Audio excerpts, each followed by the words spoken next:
अस्सलाम वालेकुम। क्या आप जानते हैं कि हल और माँ के अंदर क्या फ़र्क है?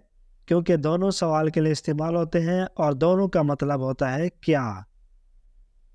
तो चलिए बढ़ते हैं और इस फ़र्क को इंशाल्लाह हम जानते हैं। तो सबसे पहले मैं आपको ये बताता चलूँ कि हल का मतलब होता है क्या।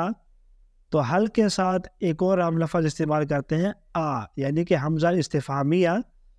तो हमज़ा इस्तिफ़हामिया और हल दोनों का मतलब भी सेम है और दोनों सेम जगह पे इस्तेमाल होते हैं। यानी जहाँ पे अगर आप हल इस्तेमाल करना चाहते हैं वहाँ पे आप हमज़ा इस्तिफ़हामिया भी इस्तेमाल कर सकते हैं। और इसी तरह माँ का मतलब भी है क्या, और माँ के तरह जो दूसरा लफ्ज़ इस्तेमाल होता है वो है माज़ा।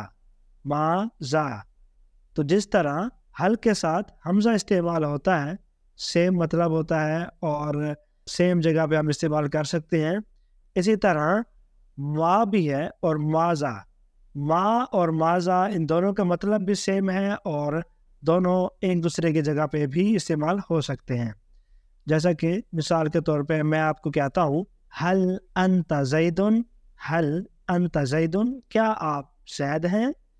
तो यहाँ पे हम हल की जगह हमज़ा भी इस्तेमाल कर सकते हैं। हम यूँ भी कह सकते हैं आ अंता ज़ैदुन, हल अंता ज़ैदुन भी कह सकते हैं और आ अंता ज़ैदुन भी कह सकते हैं।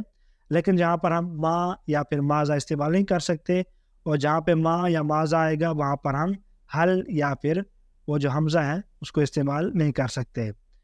तो माँ की मिसाल है माँ इस्मुका, आपका क्या नाम है, या फिर माज़ा इस्मुका, आपका क्या नाम है। तो इन दोनों में फ़र्क ये है कि ये जो हल है या फिर हमज़ा है, ये दोनों डाउट को या फिर कन्फ्यूजन को क्लियर करने के लिए आते हैं कि यानी कोई भी काम है वो काम हुआ है या नहीं हुआ, तो उसके लिए इस्तेमाल होते हैं। जबकि माँ और माज़ा जो है ये दोनों किसी नई चीज़ को जानने के लिए, किसी अनजान चीज़ के बारे में सवाल करने के लिए इस्तेमाल होते हैं।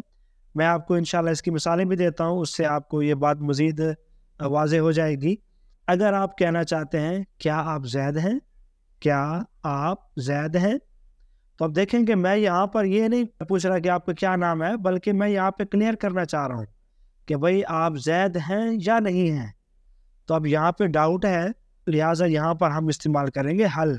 तो हम कहेंगे हल अंता ज़ैदुन, कि क्या आप ज़ैद हैं। तो इसी तरह आप यहाँ पर जो है हमज़ा भी इस्तेमाल कर सकते हैं। आप यूँ कह सकते हैं कि आ अंता ज़ैदुन, या फिर हल अंता ज़ैदुन, क्या आप ज़ैद हैं। और इसी तरह अगर हम माँ इस्तेमाल करना चाहते हैं तो हम माँ के लिए कहेंगे माँ इस्मुका, आपका क्या नाम है। यानी मुझे अब किसी चीज़ के बारे में पता नहीं है, मैं यहाँ पे किसी भी तरह का डाउट क्लियर नहीं करना चाह रहा, यहाँ पे मुझे किसी भी तरह की कन्फ्यूजन नहीं है, तो मैं यहाँ पे एक नई चीज़ जानना चाह रहा हूँ, तो मैं कहूँगा माँ इस्मुका, आपका क्या नाम है। या फिर मैं कहूँगा माज़ा इस्मुका, आपका क्या नाम है। तो यहाँ पे छोटा सा फ़र्क है कि अगर कन्फ्यूजन हो तो वहाँ पर क्या के लिए हमने हल का इस्तेमाल करना है, और जहाँ पे हमने किसी नई चीज़ को जानना हो तो वहाँ पे हम माँ या फिर माज़ा का इस्तेमाल करते हैं। तो मिलते हैं इंशाल्लाह नेक्स्ट वीडियो में, तब तक के लिए दुआ में याद रखिएगा। अस्सलामु अलैकुम व रहमतुल्लाह।